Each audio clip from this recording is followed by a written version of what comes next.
कहानी की शुरुआत रशिया की एक प्रिजन वैन को दिखाते हुए होती है। इस वैन को फ्यूल भरवाने के लिए एक गैस स्टेशन पर रोका जाता है और इसी बीच कुछ कैदियों को वॉशरूम जाने की भी इजाजत दी जाती है, लेकिन ऑफिसर चेक करते हैं तो इन्हें एक कैदी कम दिखाई देता है। जल्दी ही तलाश करने पर वॉशरूम के बैक साइड पर इन्हें वह कैदी मिल जाता है और यही होता है हमारा मेन कैरेक्टर, जिसका नाम था क्रेवन। इसके बाद सभी कैदियों को जेल में ले जाकर उनके सेल्स में भेज दिया जाता है। अगले दिन क्रेवन जब एक्सरसाइज कर रहा होता है तो कुछ कैदी उसे परेशान करने लगते हैं और क्रेवन भी अपना दमदार रूप दिखाकर इन्हें अच्छे से सबक सिखाता है। मारपीट की वजह से क्रेवन को यहाँ के टेरिटरी मैनेजर के सामने पेश किया जाता है, जिसका नाम साइमन था। साइमन क्रेवन से कहता है कि यह जेल तुझे जरूर सुधार देगी। तभी क्रेवन को जमीन पर शेर का कटा सर दिखाई देता है। यह देख क्रेवन गुस्से में साइमन से कहता है, इस तरह बेजुबान जानवरों का शिकार करना तुझे शोभा नहीं देता। कहीं कोई शिकारी तुझ पर हमला न कर दे। ये सुनकर साइमन भी गुस्से से भर जाता है। इससे पहले कि साइमन कुछ कर पाता, क्रेवन इस पर हमला कर शेर के दांत से इसे मार डालता है और फिर जल्दी ही फुर्ती से ऑफिसर्स से बचते बचाते छत पर पहुंच जाता है। ना तो क्रेवन को कोई गोली घायल करती है और ना ही जवान इसे रोक पाते हैं।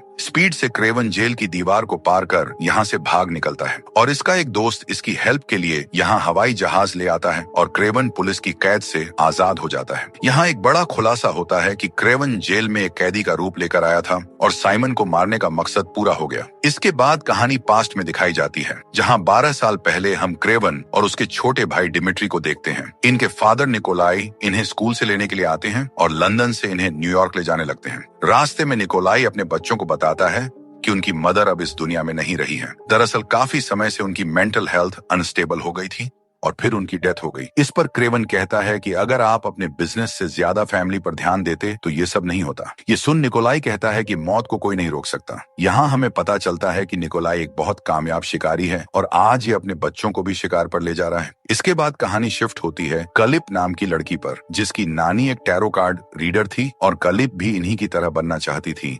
यहाँ कलिप की नानी उसको एक पुराना नुस्खा देती है जो पीढ़ी दर पीढ़ी आगे दिया जा रहा था और इससे कितना भी गहरा जख्म भरा जा सकता था। इस नुस्खे में इंसान की जान बचाने तक की पावर थी। इधर हम निकोलाई को देखते हैं जो एक शेर का शिकार करने के लिए अपने बच्चों को लाया था, लेकिन शेर ना दिखने की वजह से यह एक हिरण को मार देता है। रात को ये लोग यहीं टेंट लगाते हैं और डिमिट्री क्रेवन को मिमिक्री करके दिखाता है। डिमिट्री के पास यह पावर थी कि वह किसी की भी आवाज निकाल सकता था। अगले दिन इधर क्रेवन और डिमिट्री शिकार की खोज में काफी दूर आ जाते हैं और कुछ ही देर में इनके सामने एक खतरनाक शेर आकर खड़ा हो जाता है। क्रेवन डिमिट्री की जान बचाने के लिए खुद आगे आकर इसको शूट करने ही वाला होता है कि तभी ये शेर क्रेवन पर अटैक कर देता है और इसका कंधा बहुत ज्यादा जख्मी कर देता है। क्रेवन और डिमिट्री की आवाज सुनकर निकोलाई भी अपने साथियों के साथ यहाँ आ जाता है और क्रेवन को बचाने के लिए शेर पर 2-3 बार शूट करता है, लेकिन इस पर कोई असर नहीं होता और फिर यह शेर क्रेवन की बॉडी को घसीटता हुआ यहाँ से दूर ले जाता है। यहीं पर कलिप भी अपने पेरेंट्स के साथ जानवरों को देखने और उनका शिकार करने आई हुई थी। जब यह क्रेवन को जख्मी हालत में देखती है तो तुरंत उसके पास पहुंच जाती है और इसको ठीक करने के लिए वो खास नुस्खा जो इसकी नानी ने दिया था वो इसे पिला देती है। यहाँ खुलासा होता है कि जाते वक्त शेर के खून की एक बूंद क्रेवन के शरीर में पहुंच चुकी है और इधर यह नुस्खा भी अपना काम करता है और इन दोनों से क्रेवन को शेर जैसी ताकत और फुर्ती मिल जाती है। इसके बाद क्रेवन को हॉस्पिटल में ले जाया जाता है, जहां इसकी कंडीशन देख डॉक्टरों को लगने लगता है कि ये अब नहीं बचेगा, लेकिन कुछ ही देर में क्रेवन को होश आ जाता है और ये बहुत ही जल्द रिकवर होने लगता है। निकोलाई क्रेवन को लेकर अपने घर आ जाता है और यहाँ हमें दीवार पर उसी शेर का सिर लगा दिखाते हैं जिसने क्रेवन को नुकसान पहुंचाया था। निकोलाई कहता है कि तुम्हें पढ़ाई छोड़कर मेरे शिकार को हैंडल करना चाहिए क्योंकि तुम्हें ही इसे संभालना है, लेकिन क्रेवन को जानवरों को मारना पसंद नहीं था, इसलिए यह घर छोड़ जाने का फैसला करता है। क्रेवन जब रात के सन्नाटे में अपना सामान लेकर घर से जा रहा होता है तो डिमिट्री इसके सामने आ खड़ा होता है और कहता है कि अगर तुम भी मुझे छोड़कर चले गए तो मैं पूरी तरह से अकेला रह जाऊंगा। मॉम भी हमसे दूर हो गई है फादर, मुझे ना प्यार करते हैं और ना ही मेरी इज्जत करते हैं, तुम ही मेरे सबसे करीब हो। ये सब सुनने के बाद भी क्रेवन अपना फैसला नहीं बदलता है और डिमिट्री को समझाते हुए कहता है कि अगर मैं यहाँ से नहीं गया तो फादर मुझे शिकारी बना देंगे। यह कहकर क्रेवन यहाँ से चला जाता है और पानी के जहाज पर सवार होकर रूस की तरफ निकल जाता है। बीच रास्ते में क्रेवन के सामने कई सारे बाइसन बैल आ जाते हैं जो तेजी से इसकी तरफ भाग रहे थे, लेकिन एक बैल क्रेवन को प्रोटेक्ट करने के लिए इसके सामने दीवार बनकर खड़ा हो जाता है क्योंकि इस बाइसन को क्रेवन की आंखों में एक राजा दिख रहा था,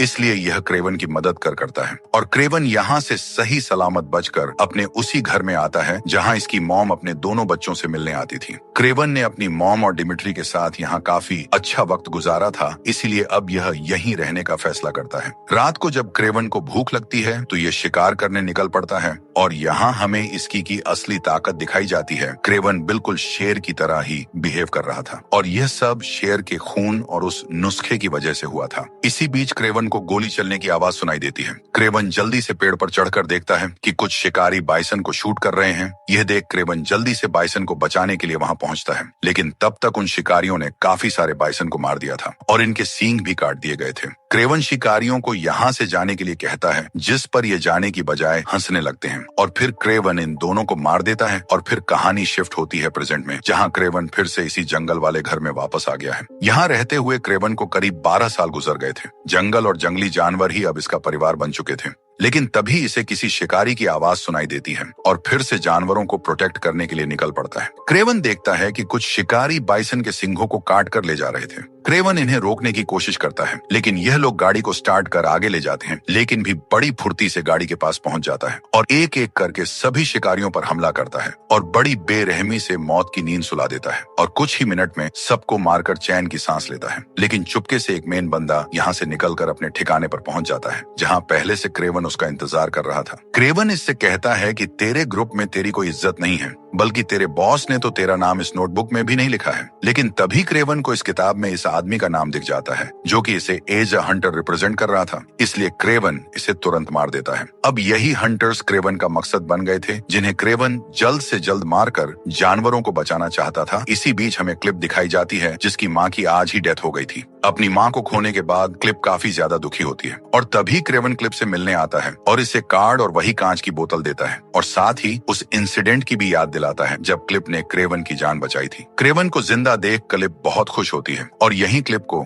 यह भी पता चल जाता है कि क्रेवन के पास जंगली शिकारियों की एक पूरी लिस्ट तैयार है। ये वही शिकारी थे जो जानवरों का शिकार करके उनके सींग और स्किन को बेचकर अच्छा खासा पैसा कमा रहे थे। लॉयर क्लिप भी जानवरों को बचाने के लिए क्रेवन के मिशन में जुड़ जाती है। इसके बाद हमें मेन विलन अलेक्सी को दिखाया जाता है, जिसे इसके आदमी बताते हैं कि क्रेवन नाम का एक आदमी हम जैसे शिकारियों को मौत के घाट उतार रहा है। अगर हमने उसे नहीं रोका तो वह हम सबको मार देगा। ये सुन अलेक्सी एक पुरानी गैंग के पास जाता है और कहता है कि क्रेवन ने तुम्हारे बॉस को तो मार दिया है, इसलिए मैं तुम्हारे बिजनेस को टेक ओवर करना चाहता हूँ। हालांकि अलेक्सी की यह बात कुछ लोगों को पसंद नहीं आती, जबकि कुछ लोग अलेक्सी के पार्टनर बनने के लिए राजी हो जाते हैं। जो लोग ना बोलते हैं उन्हें मारने के लिए अलेक्सी अपने असली रूप में आ जाता है। दरअसल अलेक्सी के शरीर में कुछ बायोकेमिकल ट्यूब्स लगी थी, जिनसे यह अपने इंसान शरीर में रहता है, लेकिन ट्यूब्स निकलते ही यह एक राइनो में कन्वर्ट हो जाता है। इसका यह खूंखार रूप देखकर सभी डर जाते हैं और उसकी डील स्वीकार कर लेते हैं। इसके बाद हम डिमिट्री को देखते हैं, जिसके बर्थडे के लिए पार्टी रखी गई थी और डिमिट्री गाना भी गाता है, लेकिन तभी कुछ गुंडे यहाँ पर अटैक कर देते हैं और डिमिट्री इनका सामना करने की बजाय एक टेबल के नीचे छुप जाता है।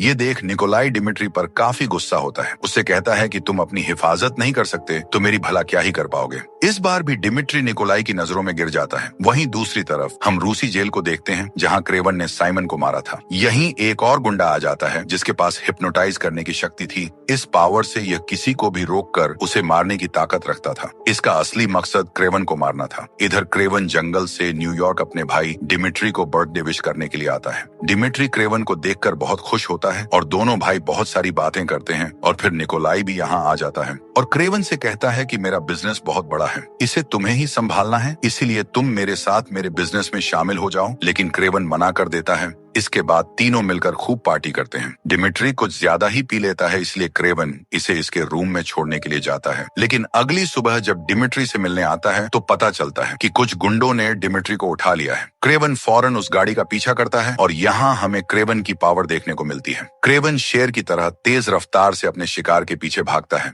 और न्यूयॉर्क शहर की ऊंची ऊंची बिल्डिंग्स पर जंप लगाता है। गाड़ी तक पहुंचने ही वाला होता है कि इतने में ये लोग हेलीकॉप्टर से यहाँ से निकल जाते हैं। इसके बाद क्रेवन क्लिप से मदद मांगने जाता है और बताता है कि डिमिट्री को अगवा करने वाला शख्स तुर्किश सिगरेट पी रहा था। यह सब सुन क्लिप भी इसकी मदद करने के लिए राजी हो जाती है। क्रेवन अपने भाई को बचाने के लिए अपने डैड निकोलाई के पास जाता है और बताता है कि डिमिट्री को छोड़ने की कीमत 20 मिलियन बताई गई है, इसलिए आप मुझे इतने पैसे दे दीजिए। लेकिन निकोलाई पैसे देने से मना करता है, क्योंकि निकोलाई का मानना था कि अगर उसने पैसे दे दिए तो वो दुश्मन की नजर में कमजोर बन जाएगा, जो वो नहीं चाहता था। हालांकि किडनैपर्स ने निकोलाई को डराने के लिए डिमिट्री की उंगली काट कर भी भेजी थी, लेकिन फिर भी यह पैसे नहीं देता। क्रेवन गुस्से में यहाँ से चला जाता है और कलिप के साथ मिलकर एक ऐसे शख्स के पास जाता है जो उस तुर्किश आदमी की लोकेशन जानता था। बिना देर किए क्रेवन वहाँ पहुंच जाता है और एक एक करके आदमियों को मार देता है, और खूब लड़ाई करने के बाद आखिर में इसके हाथ वह तुर्किश बंदा लग जाता है, जिससे क्रेवन पूछता है कि मेरा भाई कहाँ है। यह आदमी बताता है कि डिमिट्री अलेक्सी के पास है, अगर तुमने उसे जल्दी नहीं बचाया तो अलेक्सी उसे मार देगा। इसके बाद हम अलेक्सी को देखते हैं जो डिमिट्री से बड़ी ही नरमी से पेश आता है और कहता है कि मैं जानता हूँ तुम्हारे फादर तुम्हारी इज्जत नहीं करते, वैसे भी मैं तुम्हारे फादर और भाई को मारने वाला हूँ। इससे अच्छा है कि तुम मेरे साथ हाथ मिला लो, मैं तुम्हें एक ऐसी पावर दूंगा जिसकी तुम्हें शुरू से तमन्ना रही है। पावर का नाम सुनकर डिमिट्री शांत हो जाता है। वहीं दूसरी तरफ हम क्रेवन को देखते हैं जो अलेक्सी को मारने के लिए पूरी तैयारी करता है। कलिप भी इसी के साथ इसके घर में होती है और एक बटन प्रेस करते ही उसके सामने काफी अजीब और खतरनाक हथियार आ जाते हैं जिन्हें क्रेवन ने बनाया था। कलिप इन्हें देखकर बहुत हैरान होती है और फिर एक धनुष को देखकर कहती है कि इसे तो मैं भी आसानी से चला सकती हूँ। ये सुन क्रेवन कलिप की बात पर हंसने लगता है और मजाक में कहता है कि जब जंग हो तो तुम साइड में ही रहना, क्योंकि उनका मुकाबला करना तुम्हारे बस की बात नहीं है। इधर डिमिट्री अलेक्सी के पूछने पर क्रेवन की सीक्रेट लोकेशन को बता देता है, जिसके बाद अलेक्सी अपने आदमियों के साथ क्रेवन को मारने के लिए निकल पड़ता है और कुछ ही देर बाद ये लोग क्रेवन पर हमला कर देते हैं। इनकी तादाद ज्यादा थी जबकि क्रेवन अकेला था, लेकिन फिर भी ये इनका डटकर सामना करता है। क्रेवन के लिए जंगल ही उसका घर था और जानवर उसके दोस्त। जब क्रेवन अपने दुश्मनों को सबक सिखा रहा होता है तो कुछ जानवर क्रेवन की मदद करते हैं और इसके दुश्मनों को भी सबक सिखाते हैं। लेकिन फिर क्रिस्टोफर की बारी आती है, जिसके पास हिप्नोटाइज करने की पावर थी। ये क्रेवन को बुरी तरह से मारने लगता है। क्रेवन की जान बस जाने ही वाली थी, लेकिन तभी यहाँ क्लिप आ जाती है और एक तीर सीधा क्रिस्टोफर के सर में उतार देती है। इसके बाद हम अलेक्सी को देखते हैं, जिसे अभी भी यही लग रहा था कि इसके आदमियों ने क्रेवन को मार दिया है, लेकिन जब ये देखता है कि बायनसन का एक ग्रुप भागता हुआ इनकी गाड़ियों की तरफ आ रहा है। ये सभी बायनसन इन कारों को जोरदार टक्कर मारते हैं, लेकिन अलेक्सी इस टक्कर से पहले ही अपनी ट्यूब्स खोलकर एक गेंडे में कन्वर्ट हो जाता है। इसी बीच क्रेवन भी यहाँ आ जाता है और फिर असली जंग शुरू होती है, जहाँ क्रेवन अलेक्सी को मारने के लिए अपने कई हथियार और पावर इस्तेमाल करता है, लेकिन कोई फायदा नहीं होता, क्योंकि अलेक्सी की मोटी छम और गेंडे जैसी ताकत के सामने इसके हथियार बेजान नजर आ रहे थे। लेकिन फिर भी क्रेवन हार नहीं मानता और किसी तरह अलेक्सी को मारने की कोशिश करता है और हम देखते हैं कि अलेक्सी पूरी बस उठाकर क्रेवन के ऊपर फेंक देता है, लेकिन शेर की फुर्ती रखने वाला क्रेवन नीचे से निकलकर अलेक्सी के पेट में एक रोड डाल देता है। ये पेट की वही जगह थी जहां अलेक्सी अपनी ट्यूब्स इंसर्ट करता था, इसीलिए इसकी पावर कम हो जाती है। पर यह पूरी तरह से निढल नहीं होता है। इसे खत्म करने के लिए क्रेवन भैंसों को वापस बुला लेता है और भैंसे आकर अलेक्सी को जोरदार टक्कर मारते हैं और इसे बहुत ज्यादा जख्मी कर देते हैं और इसकी हड्डियों का चूरा बना देते हैं। मरते वक्त अलेक्सी क्रेवन से कहता है कि तुम्हें नहीं पता है कि इस पूरे खेल का मास्टरमाइंड कौन है। और फिर हम यहाँ डिमिट्री को देखते हैं जो हाथ में गन पकड़े हुए था। डिमिट्री अलेक्सी को शूट करने का फैसला करता है, लेकिन क्रेवन इसे रोक देता है, क्योंकि क्रेवन को लग रहा था कि अलेक्सी कुछ देर में अपनी सांसें खो देगा। उसकी हालत बहुत नाजुक थी। इसके बाद क्रेवन अपने आखिरी शिकारी के पास पहुंचता है, जो कि कोई और नहीं बल्कि इसके फादर निकोलाई ही थे।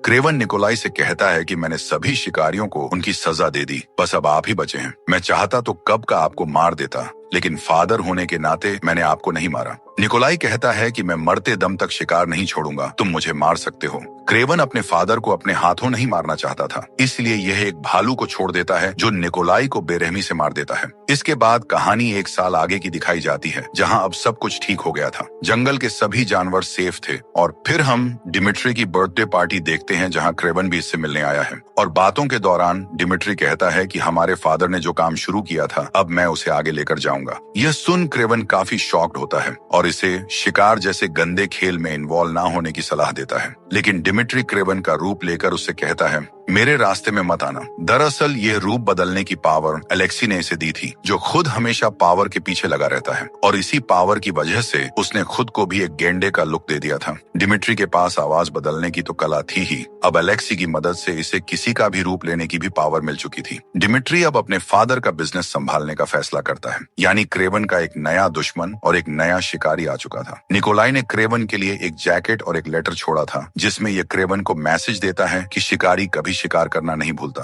तुम जानते हो तुम्हें किसका शिकार करना है, यानी नेक्स्ट शिकारी था डिमिट्री, जिसे मारने के लिए क्रेवन तैयार था। और इसी के साथ ये मूवी खत्म हो जाती है।